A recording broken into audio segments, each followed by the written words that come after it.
Momen libur Isra Miraj dan cuti bersama Tahun Baru Imlek tahun 2025 ini dimanfaatkan wisatawan luar kota Palembang untuk menikmati sejumlah spot wisata alam di kota Palembang, salah satunya seperti Taman Wisata Alam Punti Kayu.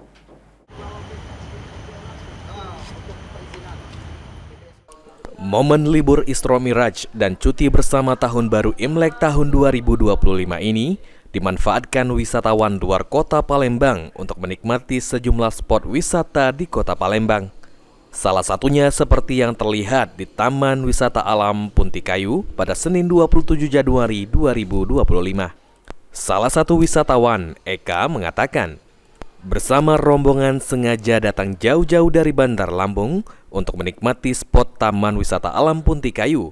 Hal tersebut karena ingin menikmati suasana liburan di tempat wisata alam yang sejuk serta asri.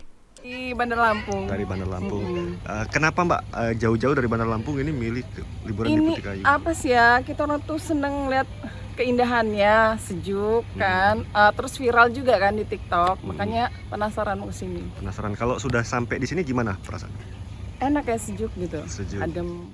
Sementara itu, manajer Taman Wisata Alam Punti Kayu, Raden Azka, mengatakan, jika pada momen libur ini sejumlah kunjungan mulai mengalami peningkatan, sekitar 10% dari hari biasa yang di kisaran 50 orang pengunjung per harinya.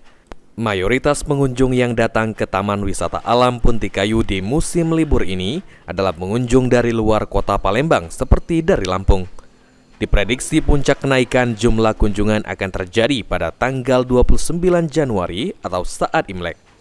Biasa ya sekitar 10 sampai 40 sampai 50 pengunjung lah biasanya. 50 pengunjung. Ini agak sedikit naik ya Pak atau gimana?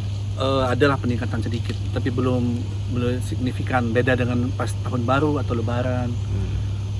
Berapa persen kira-kira Pak naik? Mungkin 10% sampai 20% lah mungkin ini ya perkiraan kita.